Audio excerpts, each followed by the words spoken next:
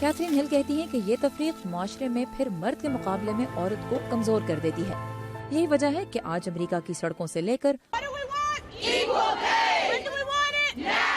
ہالی ووڈ تک خواتین اس مسئلے کے خلاف آواز اٹھا رہی ہیں. Equal means equal, and the truth is the older women get the less money they make. American ایسوسی ایشن آف یونیورسٹی ویمن جیسے ادارے خواتین کو باقاعدہ ورک شاپس کے ذریعے مناسب تنخواہ کا مطالبہ کرنا سکھا رہے ہیں. کمپنی اور حکومت پر زور دیا جا رہا ہے کہ وہ تنخواہوں کے نظام کو مزید شفاف بنائیں اور اس کے لیے ضروری قانون سازی بھی کریں. لیکن کیتھرین ہل کہتی ہیں کہ اس سب کے ساتھ ایک اور چیز بھی بہت ضروری ہے. We also need to make women's work paid. ہمیں خواتین کے کام کا مناسب معاوضہ بھی متعین کرنا ہوگا. امریکہ میں بچوں کا خیال رکھنے والی عورت پارکنگ لاٹ کی رکھوالی کرنے والے سے کم کماتی ہے. یعنی ہم کسی کو اپنی گاڑی کا خیال رکھنے کی اپنے بچے کا خیال رکھنے سے زیادہ رقم دے رہے ہیں. کچھ ہی ماہ میں خلیلہ کی گود میں بھی ایک پیاری سی بیٹی ہوگی. اس کی کامیابی کے خواب تو وہ ابھی سے دیکھ رہی ہیں، لیکن کیا وہ صنفی برابری بھی اس کے مستقبل کا حصہ ہوگی جس کا خواب خلیلہ کی طرح لاکھوں امریکی خواتین کئی نسلوں سے دیکھ رہی ہیں؟ I hope to. میری خواہش تو ہے کہ مردوں اور خواتین کی آمدن برابر ہو جائے، لیکن مجھے لگتا نہیں ایسا ہوگا. ہو سکتا ہے میرے بچوں کے بچے وہ وقت دیکھ سکیں. جب آپ اعداد و شمار دیکھتے ہیں اور احساس ہوتا ہے کہ اس نسل میں تو نہیں لیکن 3 یا 4 نسلوں میں شاید تبدیلی آ جائے تو بہت مایوسی ہوتی ہے. امریکہ میں خواتین کو مایوسی صرف تنخواہ کے مسئلے کو لے کر ہی نہیں ہوتی. ایسے ہی کچھ اور ایشوز پر بات کریں گے، لیکن ایک چھوٹے سے بریک کے بعد. بریک کے بعد دیکھیں گے کہ امریکہ میں ماں بننے یا نہ بننے کا فیصلہ عورت کے لیے کیسے مسائل کھڑے کر سکتا ہے.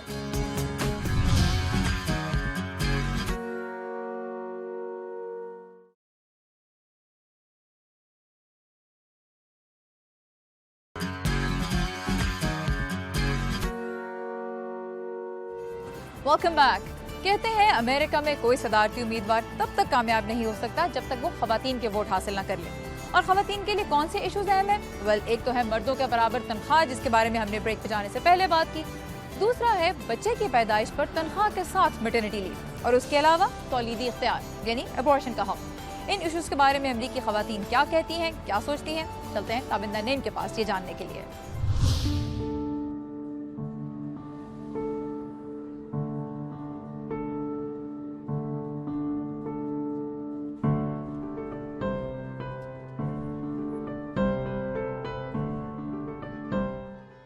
Women make up half of the United States. خواتین امریکہ کا نصف ہیں. عورتوں کے پاس ان کی ضرورت کے تمام وسائل موجود ہونا ضروری ہیں تاکہ وہ ملازمت کی جگہ پر رہ سکیں. Be in the workplace. Caroline نیمل امریکہ کی ان 33% لڑکیوں میں سے ایک ہیں جو کالج کی تعلیم حاصل کر چکی ہیں اور اپنے حقوق کے بارے میں سوچتی ہیں. I'm pro-choice. میں عورت کو انتخاب کا حق دینے کی حامی ہوں. میں چاہتی ہوں کہ میرا اپنے وجود پر مکمل اختیار ہو، چاہے یہ بات اسقاط حمل کے حق کی ہے یا برتھ کنٹرول تک رسائی کی. Birth control. یہ جارج واشنگٹن یونیورسٹی سے پبلک پالیسی میں ماسٹرز کر رہی ہیں. امریکہ میں اسقاط حمل کے خلاف چلنے والی تحریکیں ان کی تحقیق کا موضوع رہی ہیں. کیا آپ کو اس سے کوئی فرق پڑتا ہے کہ کس پارٹی کی پالیسی خواتین کے حوالے سے کیا ہے؟ میں کسی ایسے شخص کو ووٹ نہیں دے سکتی جو عورتوں کو انتخاب کا حق دینے کے حق میں نہ ہو. امریکی سپریم کورٹ نے 1973 میں اسقاط حمل کو قانونی حیثیت دے دی تھی، جس کے بعد امریکہ میں اسقاط حمل کے خلاف تحریکوں کا آغاز ہوا جو آہستہ آہستہ کلینکس اور طبی عملے پر حملوں کی شکل اختیار کر گیا. God gave us the gift of life. زندگی خدا کا تحفہ ہے. یہ ہمارا کام نہیں کہ ہم اسے ختم کر دیں. ہمیں ہر حال میں زندگی کا احترام کرنا چاہیے، چاہے وہ ایسا بچہ ہو جسے ابھی دنیا میں آنا ہو یا کوئی بوڑھا انسان. 1993 کے بعد سے اب تک اسقاط حمل کے خلاف پرتشدد حملوں میں 11 قتل اور 26 اقدام قتل کے واقعات رپورٹ ہوئے ہیں. گزشتہ سال امریکی ریاست کولوراڈو میں ایک مسلح شخص نے ایک ابارشن کلینک میں داخل ہو کر ایک پولیس آفیسر اور 2 افراد کو ہلاک کر دیا تھا. تولیدی اختیار امریکہ میں ہمیشہ سے ایک اشتعال انگیز موضوع رہا ہے. ایک ایسا موضوع جو انتخابات میں سب سے اہم ہے، جس کی مدد سے امیدوار اپنا اور دوسرے امیدوار کا فرق واضح کرتے ہیں۔ لیسا میٹس امریکن ایسوسی ایشن آف یونیورسٹی ویمن نامی تنظیم کی نائب صدر ہیں۔ سارا معاملہ زیکا وائرس کے بعد اور بھی پیچیدہ ہو گیا ہے۔ زیکا وائرس، جس سے متاثرہ ماں کے پیدا ہونے والے بچے کا سر نارمل سائز سے چھوٹا ہوتا ہے۔ اب ہم صرف اسقاط حمل کی سیاست پر بات نہیں کر رہے، بلکہ عورتوں کی صحت پر ہونے والی سیاست پر بات کر رہے ہیں، جو میرے خیال میں ایک بہتر گفتگو ہے۔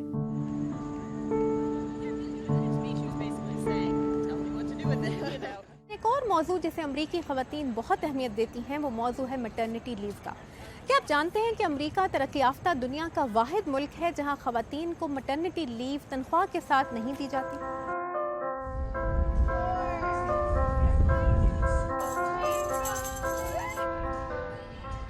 امینڈا کائلی اپنے بچے کی پیدائش تک صحت پر کام کرنے والی ایک کمپنی میں مارکیٹنگ مینیجر تھیں۔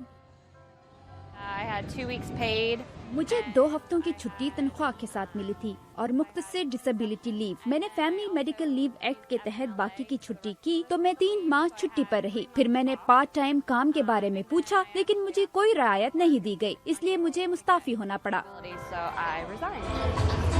علیشا کارماتی اپنے تیسرے بچے کی پیدائش تک واشنگٹن کی آرلنگٹن کاؤنٹی کے ایک اسکول میں ٹیچر تھیں، لیکن اب ایسا نہیں ہے۔ میں نے اپنے سب بچوں کی پیدائش پر 12 ہفتوں کی چھٹی لی تھی۔ میں اور بھی چھٹی لینا چاہتی تھی، لیکن 12 ہفتوں سے زیادہ چھٹی لینے پر میری ملازمت چھوٹ سکتی تھی۔ امریکہ کے فیملی میڈیکل لیو ایکٹ کے تحت ملازمت پیشہ مائیں بچے کی پیدائش پر بغیر تنخواہ کے 12 ہفتے کی چھٹی لے سکتی ہیں، لیکن لیسا میٹس کہتی ہیں کہ ہر خاندان بغیر تنخواہ کے چھٹی لینے کا متحمل نہیں ہو سکتا، اس لیے امریکی شہری خاندان میں اضافے کا فیصلہ اپنے مالی حالات بہتر ہونے تک مؤخر کرتے رہتے ہیں۔ Family Medical Leave Act was the first bill, in fact, that President Bill Clinton signed. Family medical leave act وہ پہلا بل تھا جو صدر بل کلنٹن نے سائن کیا تھا۔ اس ملک میں بہت سے لوگوں کو تنخواہ کے ساتھ بیماری کی چھٹی نہیں ملتی، وہ کام پر بیمار جاتے ہیں، بیماری میں بچوں کو اسکول بھیجتے ہیں، کیونکہ انہیں اپنے خاندان کی دیکھ بھال کرنے اور ملازمت اور پیسہ کمانے کے درمیان کسی ایک کو منتخب کرنا پڑتا ہے۔ You should never have to make that choice. انہیں کبھی بھی ایسا انتخاب کرنے کی ضرورت نہیں پڑنی چاہیے۔ We're really concerned right now because اس وقت ہمیں بہت تشویش ہے کیونکہ یہ قانون کا الجھا ہوا نظام ہے، اور ضروری نہیں کہ آپ کو ہمیشہ کوئی ایسا اچھا باس مل جائے جو تنخواہ کے ساتھ میٹرنٹی لیو حاصل کرنے میں آپ کو مدد دے۔ these programs. کچھ نجی ادارے اپنے طور پر خاتون کارکنوں کو 1 یا 2 ہفتوں کی میٹرنٹی لیو تنخواہ کے ساتھ بھی دیتے ہیں، لیکن بچے کی پیدائش پر تنخواہ کے ساتھ چھٹی کا کوئی مرکزی نظام موجود نہیں۔ American women will decide this election. ان انتخابات کا فیصلہ امریکی خواتین کریں گی، جو عورتوں کے ووٹ جیتے گا وہی 20 جنوری کو وائٹ ہاؤس پہنچے گا۔ This is the one who's going to be in the White House come January 20th. یہاں پہ میں لینے لگی ہوں ایک چھوٹا سا break, but stay with us. خواتین کو ووٹ کی طاقت استعمال کرنے کے لیے کیسے قائل کیا جا رہا ہے، دیکھیں گے اس بریک کے بعد۔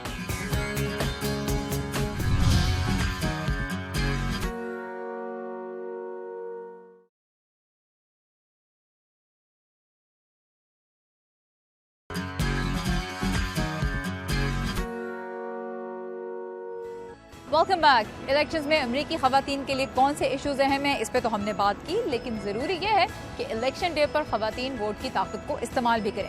اس ملک میں خواتین کو ووٹ ڈالنے کا حق ملا 1920 میں، یعنی اس ملک کے قیام کے 144 سال بعد۔ اس حق کے لیے جدوجہد کرنے والی خواتین نے اسی سال لیگ آف ویمن ووٹرز کی بنیاد بھی رکھی، تاکہ اس ملک کی ہر عورت کو اس کے ووٹ کی اہمیت کا احساس دلا سکیں۔ آج یہ تنظیم کتنے وسیع پیمانے پر کام کر رہی ہے، چل کر دیکھتے ہیں نیلوفر مغل کے ساتھ۔ یہ جمعرات کی ایک شام ہے۔ ورجینیا کے علاقے فیئرفیکس کے ایک مقامی اسکول میں ووٹر رجسٹریشن کا ایک ایونٹ جاری ہے۔ لوگ بڑی تعداد میں آ رہے ہیں۔ وہ نہ صرف ووٹ رجسٹر کرانے بلکہ ووٹ ڈالنے سے متعلق دیگر معلومات بھی حاصل کر رہے ہیں۔ اس تقریب کو لیگ آف ویمن ووٹرز نے آرگنائز کیا ہے۔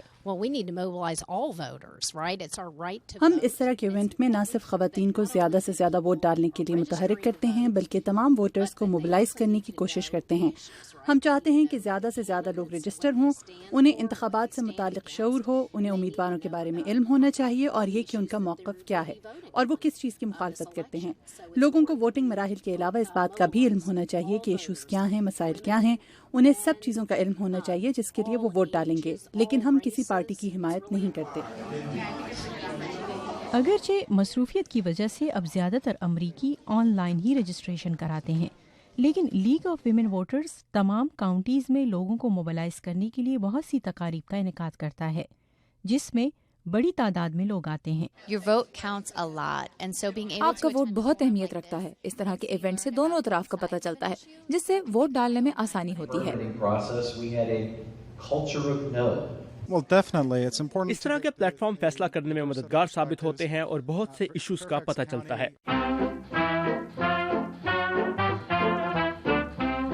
لیگ آف ویمن ووٹرز اس وقت قائم کی گئی جب امریکی خواتین کی اپنے ووٹ کے حق کے لیے 72 سالہ جدوجہد اپنی منزل کے قریب پہنچ چکی تھی۔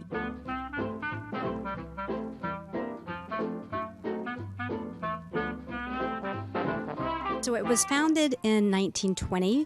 The 19th Amendment was passed. یہ ادارہ 1920 میں قائم کیا گیا جب 19ویں ترمیم منظور ہوئی اور خواتین کو 72 سالوں کی جدوجہد کے بعد ووٹ ڈالنے کا اختیار ملا، لیکن انہیں اس بارے میں شعور دینے اور متحرک کرنے کے لیے ایک پلیٹ فارم کی ضرورت تھی جو لیگ آف ویمن ووٹرز کی صورت میں سامنے آیا تاکہ ایک خاتون بھی اپنے والد، بھائی اور شوہر کی طرح ووٹ ڈال سکے۔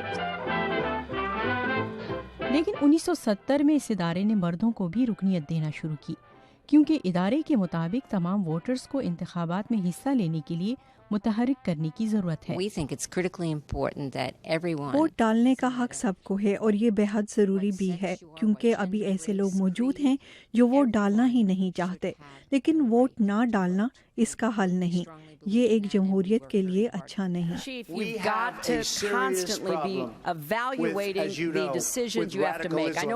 منتظمین کا کہنا ہے کہ وہ کسی بھی صدارتی امیدوار کی نہ ہی حمایت اور نہ ہی مخالفت کرتے ہیں، لیکن وہ ان ہر طرح کے ووٹرز کی حوصلہ افزائی کرتے ہیں کہ وہ نومبر میں ہونے والے صدارتی انتخاب میں ووٹ ڈالنے کے لیے نکلیں۔ الیکشن میں تو ایک ووٹ بہت اہم ہوتا ہے، لیکن امریکہ میں چونکہ مختلف کمیونٹیز کے ایشوز مختلف ہیں، اس لیے انہیں ووٹ ڈالنے کے لیے بھی الگ الگ طریقوں سے قائل کرنا پڑتا ہے۔ تو بلیک گرلز ووٹ ایک ایسی تنظیم ہے جس کی بنیاد رکھی ہے نوجوان افریقی امریکی خواتین نے۔ یہ کس طرح کام کرتی ہے، آئیے دیکھتے ہیں۔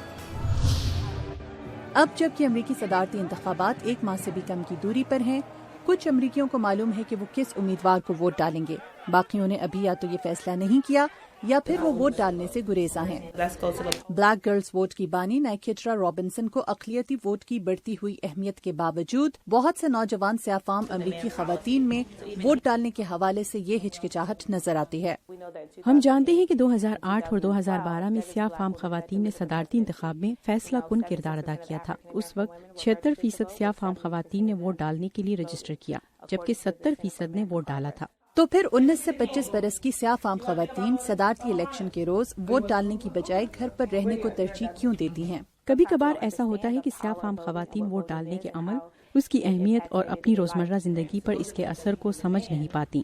نائکیٹرا سمجھتی ہیں کہ سیاہ فام خواتین کو ووٹنگ اور ان کی زندگیوں کے درمیان تعلق کو سمجھانا انتہائی ضروری ہے۔ خواہ آپ کے محلے میں پولیس کے گشت، وہاں پر اسٹریٹ لائٹ کا مسئلہ ہو یا پھر سیاہ فام مردوں کے لیے روزگار کے مواقع، یہ سب کچھ پالیسی کے ساتھ جڑا ہے۔ یہ تنظیم خود چل کر خواتین کے پاس جاتی ہے، جیسا کہ اسٹور، ہیئر سیلون، ریسٹورنٹ یا پھر کالج کیمپس۔ میں یہاں آج ووٹ رجسٹر کرانے اور بلیک گرلز ووٹ کی ممبر بننے کے لیے آئی ہوں۔ کیارا بینکس میڈیکل اسسٹنٹ بن رہی ہیں اور انہوں نے زندگی میں کبھی ووٹ نہیں ڈالا۔ کیشا ایڈیسن کیارا کی کلاس فیلو ہیں۔ کیشا ملازمت کرتی ہیں اور ان کے 3 بچے ہیں۔ وہ 19 برس کی عمر سے ووٹ ڈال رہی ہیں۔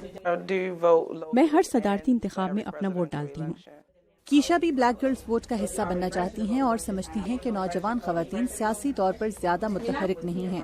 وہ اپنی 21 سالہ بیٹی کی مثال دیتی ہیں جو ووٹ نہیں ڈالنا چاہتی۔ میری بیٹی کوئی ایسا صدر چاہتی ہے جو نوجوانوں کی آواز بنے اور ان کے مسائل سمجھے۔ میں اپنی بیٹی کو یہ سمجھاتی ہوں کہ اسے ووٹ ڈالنا چاہیے، آپ چاہے جس امیدوار کو بھی ووٹ ڈالیں، آپ کے ووٹ کی اہمیت ہے۔ اور کمیونٹی میں یہی پیغام پھیلانے کے لیے مختلف ایونٹس کا انعقاد کیا جاتا ہے. یہاں پر بچے کڈز زون نامی پروگرام میں اپنے صدر کا انتخاب کر رہے ہیں. ہمیں ضرورت ہے کہ بچوں کو چھوٹی عمر میں ہی ووٹ کی طاقت کے بارے میں بتائیں. لہٰذا اس نومبر میں یہ بچے ووٹنگ کے بارے میں سنیں گے اور اپنی امی سے کہیں گے کہ آپ کو ووٹ ڈالنا چاہیے. تنظیم کی سربراہ نائکیٹرا رابنسن کا کہنا ہے کہ چھوٹے بچوں کو جمہوری عمل کا حصہ بنانا ضروری ہے تاکہ وہ یہ سمجھ سکیں کہ ووٹ ڈالنا کیوں ضروری ہے اور یہ کہ ان کے ووٹ کی اہمیت ہے. بچوں کو یہ بتانا بھی ضروری ہے کہ ایسے امیدوار منتخب کر کے جو ان کے خیالات کی ترجمانی کرتے ہوں ان کی کمیونٹی میں مثبت تبدیلی لائی جا سکتی ہے. یہ تھا ہمارا آج کا شو. اس الیکشن میں خواتین کا ووٹ کس امیدوار کے ہاتھ آتا ہے یہ تو 8 نومبر کو ہی معلوم ہوگا. لیکن جاتے جاتے یہ دیکھتے ہیں کہ وائٹ ہاؤس تک ایک خاتون کے پہنچنے کا امکان امریکہ کی خواتین کے لیے کیا معنی رکھتا ہے. آپ سے انشاءاللہ اگلے ہفتے پھر ملیں گے. تب تک کے لیے خدا حافظ.